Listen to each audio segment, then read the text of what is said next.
விஸ்வாமித்திரரும் ஐயையோ நம்ம குடும்ப வாழ்க்கையில் ஈடுபட்டு விட்டோமே, தியானம் எங்கனே செய்தது அப்படின்னு சொல்லிட்டு அவரும் அந்த குழந்தையை தியாகம் பண்ணிட்டார். அம்மாவும் விட்டாச்சு, பொண்ணும் அப்பாவும் விட்டாச்சு.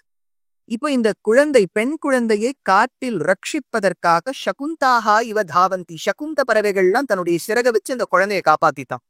சகுந்த பக்ஷிகளால் ரட்சிக்கப்பட்டவள் சகுந்தலா என்று பெயருக்கும். ஒருத்தர் கேட்டார், நீ எதுக்கு சகுந்தலாவை பத்தி பேசுற? நான் பேசாம வேற யார் பேசுவா? துஷ்யந்தன் சகுந்தலையை பத்தி பேசாமல் யார் பேசப்படுறார்? அதனால சகுந்தலைக்கு அந்த துஷ்யந்தன் மீது ஒரு ஆசை வந்தது. துஷ்யந்தனுக்கு ஒரு ரெசிப்ரிகேட் பண்ணா. அதனால lot more can happen over cup of coffee. அதனால இவ 2 பேரும் ப்ரப்போஸ் பண்ணிட்டா, மோதிரத்தெல்லாம் எக்ஸ்சேஞ்ச் பண்ணிட்டா, போச்சு. அவ்வளவுதான், அவ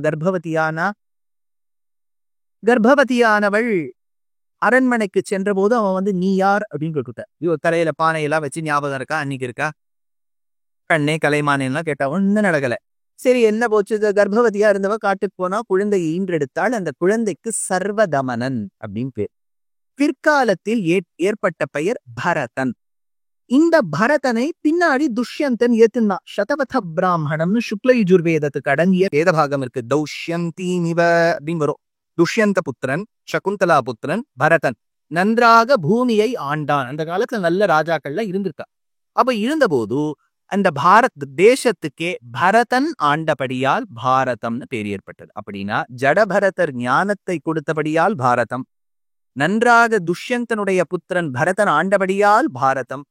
பாவம், எப்பவுமே பாவம்ங்கிறது நமக்கு ரொம்ப முக்கியமான இமோஷன் இல்லையா? ஒண்ணுமே இல்லை, சுவாமி ரொம்ப படிச்சிருக்கார், காலக்ஷேபம்லாம் பண்ணியிருக்கார். ஒரு 4 வயசு குழந்தை பிக்க அப்படியே பேச முடியாது. ஆத்மா என்பது நித்தியம் அப்படின்னா அது என்ன? ஏதோ தாத்தா ஏதோ குழப்பம் சொல்லிட்டு போயிடுவாங்க. சம்திங் இஸ் ராங் சம்வேர்ன்றோம். இப்ப அந்த 4 வயசு குழந்தைக்கு ஏத்த மாதிரி நம்ம பேசணும். அதுதான் ஒரு சாமர்த்தியம்ங்கிறது. எவ்வளவு படிச்சிருந்தாலும் you should get down to the level of 4-year-old child. வாடா ராஜா, வா வா வா வா, கிட்டக்கவா அப்படிங்கிறனாதான் அது வரும். நான் உட்கார்ந்துட்டு சத்தியம் ஞானம் அனந்தம் பிரம்ம என்பதை தான் நந்தா விளக்கே அலர்த்தற்கரியாய் நரநாரணனே இந்த ஆழ்வார் தெரிவிக்கின்றார் அப்படின்னா அது என்னவோ அழைட்டு போடும். இப்ப மாத்தி தர முடியாது. ஒரு 80 வயசு வயோதிகர், நல்ல விஷயம் தெரிஞ்சவர், அவர்கிட்ட வாங்கோன்னு புரியுறதோ? எந்தெந்த வயசுக்கு உபன்யாசமே அப்படிதான். பல பேர் சொல்லிக்கிறது ஜோக் சொல்றாரு. நீ ஞாபகம் வச்சுங்கோ, இன்றைய காலகட்டத்து குழந்தைகளை 2 மணி நேரம் ஒரு இடத்துல உட்காத்தி வைக்கிறதுங்கிறது பிரம்ம பிரயத்னம். பிரம்மாவா கூட அழலாம், பிரம்ம பிரயத்னம். அப்ப என்னெல்லாம் சொன்னா இந்த குழந்தையை உட்காத்தி வைக்க முடியும் தான் நாங்க பாக்கணுமே ஒழிய, நான் ஒரு விதத்துல சொல்லுவேன், நீ கேட்டா பேடு, கேட்காட்டா போனா அந்த உபன்யாசத்துக்கு யாரும் போக மாட்டேங்கிறான். விஷயம் ஏன் கூட்டம் வர மாட்டேங்கிறது? நீங்க சொல்ற விதத்துல சொன்னாதானே இந்த குழந்தை ஏற்கும். அப்போ பாவம்ங்கிறது ரொம்ப முக்கியம். Your emotion is extremely important. அது அன்போடு கலந்து வரணும்.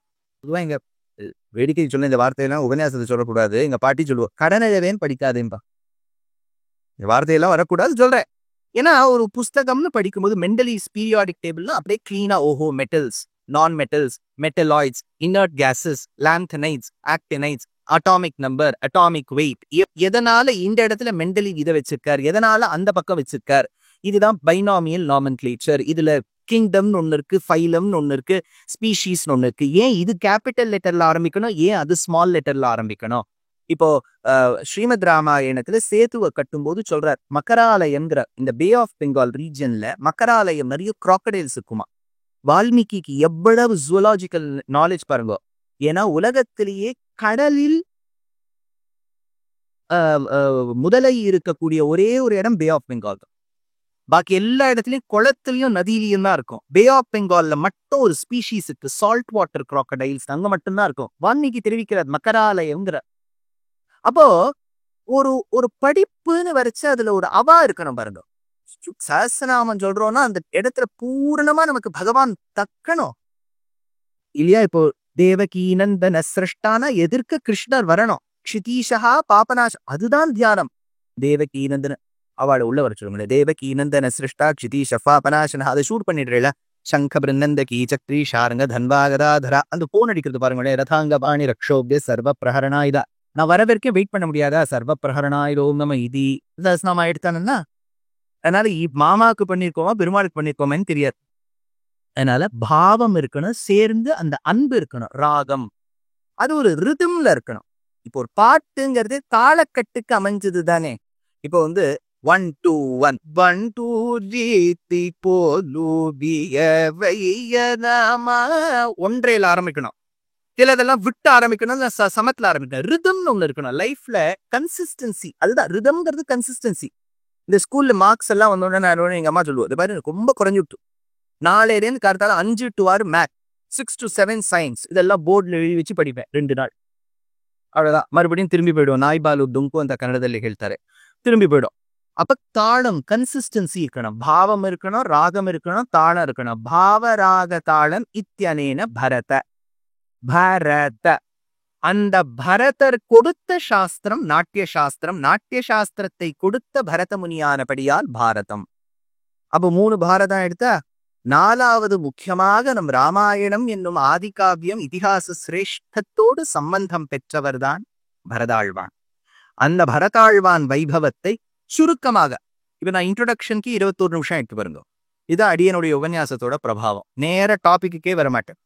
அதனால இந்த மெட்ரோக்காக சென்னையில பார்த்தேன்னா நேர் ரோட்ல கூட அவன் டீ டூர்னு கொடுத்துருப்பான். இப்படி போங்க, அப்படி போங்க, அப்படி போங்க, திரும்பி அதே இடத்துக்கு வந்துருவோம். அந்த 1 கிலோமீட்டர் டிஸ்டன்ஸ் பொறுத்துக்கு 5 கிலோமீட்டர் சுத்திட்டு வருவோம் பாருங்க. உபன்யாசமும் அப்படியே. அதனால இந்த பரதன் என்பவன் யார்? இத ஸ்ரீமத் ராமாயணத்துல நீங்க அத்தனை பேரை ரசிச்சிருப்பேள், கேட்டிருப்பேள், அனுபவிச்சிருப்பேள், படிச்சிருப்பேள்.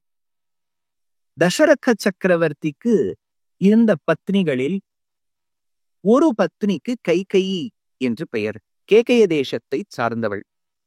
கேகய தேசத்தை சார்ந்தபடியால் கைகேயி. என்னொரு ஆச்சரியம் பாருங்க. ஒரு ஊரினால ஒரு பெண் அழைக்கப்பட்டால் அவளுக்கு ஏற்கனவே இன்னொரு பேர் இருக்கணும். சம்ஸ்கிருதத்துல என்னன்னா, ஜனகனோட பொண்ணா இருந்தா என்ன பேர் சொல்வா? ஜானகி. மிथिला நகரை சார்ந்திருந்தால் மைथिली. விதேகர் ராஜ்யத்தை சார்ந்திருந்தால், பஞ்சால தேசத்தை சார்ந்திருந்தால் பாஞ்சால். இப்போ இதெல்லாம் காரண பெயர். ஏதோ ஒரு காரணத்தை வச்சு இவளுக்கு அந்த பேர் அமையிறது. ஆனா இயற்பெயர்னு ஒண்ணு இருக்கணுமே. தக்ஷன் பெண்ணாக இருந்தால் தாக்ஷாயணி. ஆனா அவளுக்கு நிஜமான பேர் சதி. அந்த மாதிரி இந்த கேகய தேசத்தை சார்ந்திருந்தபடியால் கைகேயி. ஆனா இவ நிஜ பேர் என்ன தெரியாது. இந்த கைகேயானவள் தசரதனை மணந்தாள். அது ஒரு எப்படி மணந்தார் அப்படிங்கிற கதையையே ரொம்ப சுவாரஸ்யமா புராணங்கள்ல சொல்லுவா. அடியனுக்கு பிரத்யேகமா அடியனுக்கு கீதா பகஷத்துக்கு ஆச்சாரியன் ஸ்ரீவத் சாங்காச்சார் சுவாமின்னு எழுந்தருளி இருந்தார். அந்த சுவாமி எனக்கு ஒரு விசேஷமான ஒரு அனெக்டோடு ஐதியம் சொல்லு, அது சொல்றேன் அப்புறம். இப்ப என்னன்னா, தசரத சக்கரவர்த்திக்கு ஒரு பத்னி கைகேயி. எல்லாருக்கும் சேர்த்து வச்சுதான் புத்திரகாமேஷ்டின்னு ஒரு யாகம் பண்ணார். பாயசம் வந்தது. பாயசத்தை டிஸ்ட்ரிபியூட் பண்ணணும். இது ஒரு பகவத் பிரசாதம்னு வச்சுக்கோங்க. பிரசாதம் வந்து அது டிஸ்ட்ரிபியூட் பண்ணணும்.